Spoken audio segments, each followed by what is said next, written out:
देखिए 15 साल से सरकार किसकी है। हम लोग 15 साल सरकार में रहे, जनता हमें विपक्ष में बैठने का मौका दिया, 15 साल हम बैठे।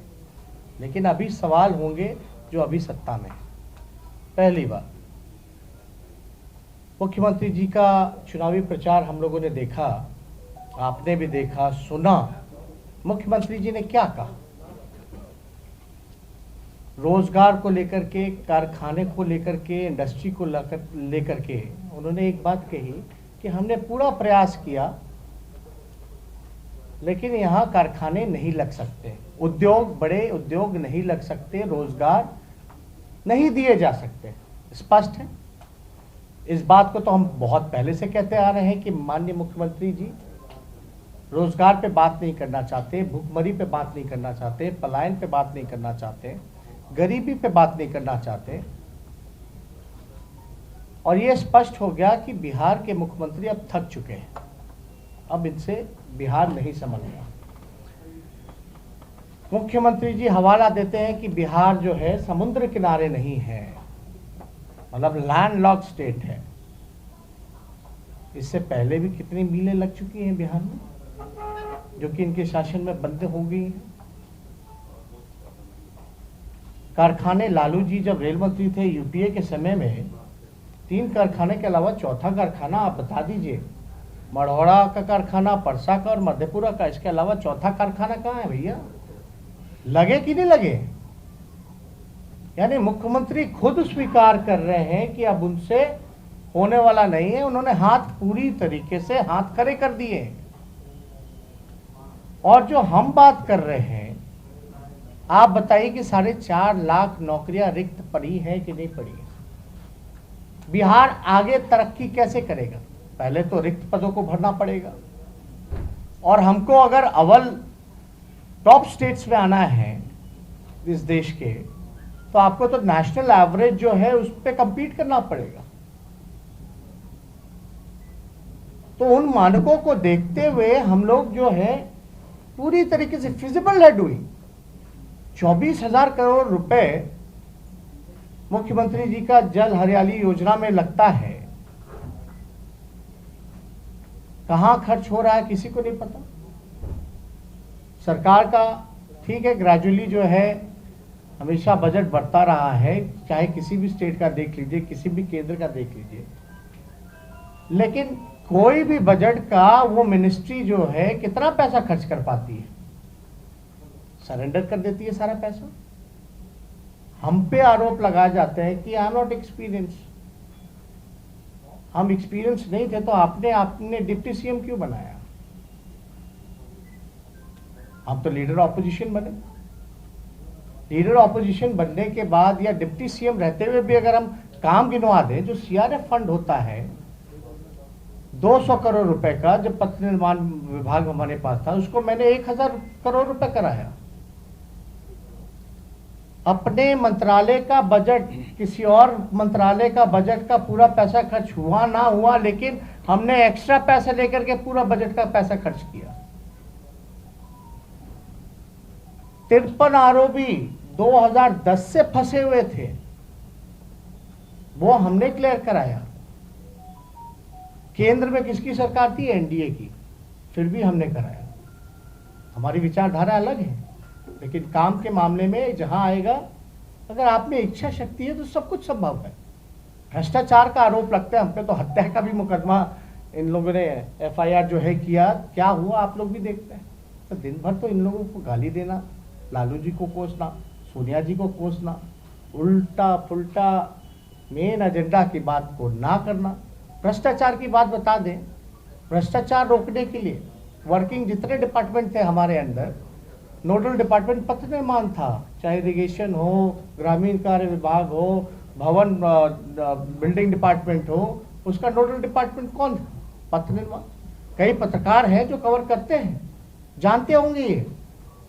मंत्री के पास फाइल आती, लालू जी को कोसना, सोनिया जी को कोसना, उल्टा पुल्टा मेन एजेंडा की बात को ना करना।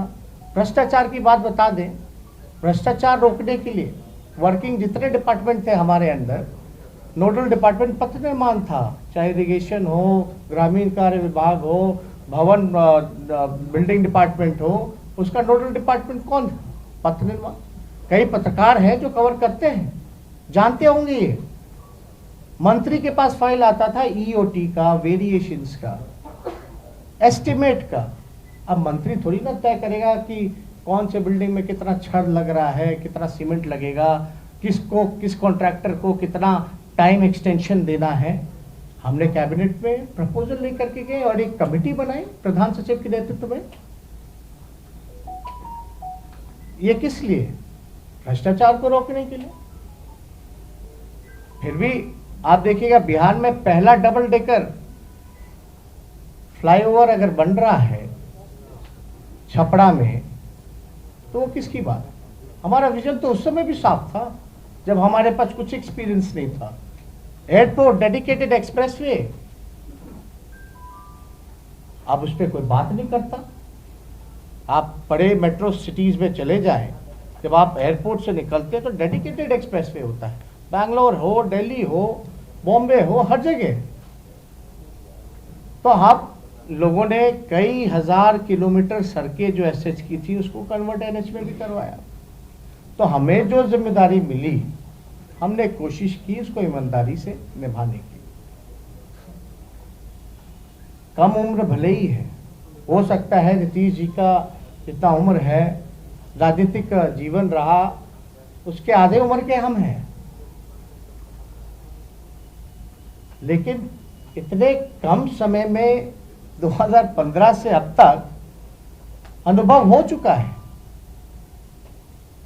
31 साल का उम्र है, 26-27 साल में हम पे मुकदमा हो गया, देश की सबसे बड़ी एजेंसियां लगी। मैं पहला व्यक्ति हूं सदन में कहने वाला बिहार विधानसभा में कि मेरे ऊपर चार्जशीट करो, लेट हो रहा है। मैं पहला व्यक्ति हूं जब हत्या का आरोप लगता है मेरे ऊपर, मेरे भाई के ऊपर, कि भाई सीबीआई जांच दो, सीएम को चिट्ठी लिखता है। तो ये मेन एजेंडे से ये भटकाने की कोशिश की जा रही है। हमने पहले भी कहा था, कितना भी कोई भी प्रयास करेगा, नीतीश जी को, बीजेपी के लोगों को खींच के एजेंडे पे ही लाएंगे। बताएं नीतीश कुमार जी कितने नौजवानों को उन्होंने रोजगार दिया, बताएं नीतीश कुमार जी कितने कारखाने उन्होंने लगाए। अब जवाब क्या मिल रहा है? कोशिश किया। जो व्यक्ति 15 साल में गरीबी, भुखमरी, कारखाने, रोजगार नहीं दे सकता, रोजगार नहीं दिया, भुखमरी नहीं हटा सकता, पलायन नहीं रोक सकता, भ्रष्टाचार नहीं रोक सकता, वो अगला 5 साल में क्या करेगा? तो इसलिए अब हमारे पास पहले हम लोग तो विजन के साथ आ रहे, यूनाइटेडली हम लोग सब लोग। आज नवरात्र का दिन भी है, कलश स्थापना है, संकल्प हम लोगों ने लिया है, लेकिन बात को समझिए कि उनका क्या विजन है। अब उनको याद आ रहा है कि हर खेत जल सिंचाई की व्यवस्था कराएंगे। तो ये बिहार की जनता राजनीतिक रूप से, सामाजिक रूप से जागरूक है, सब कुछ समझ रहा है। आप बताइए, सुप्रीम कोर्ट ने ऑर्डर दिया था कि जितने मजदूर आए उनको रोजगार दो, क्या हुआ? कोई सवाल नीतीश जी से पूछा? नीतीश जी एयरपोर्ट जाते हैं, आंखों में चश्मा पर्दा लगा लिया है, उनको मजदूर नहीं नजर आ रहे हैं। जो 145 दिन तक गरीब मजदूरों को देखने तक नहीं गया, बाढ़ पीड़ितों से मिलने तक नहीं गया,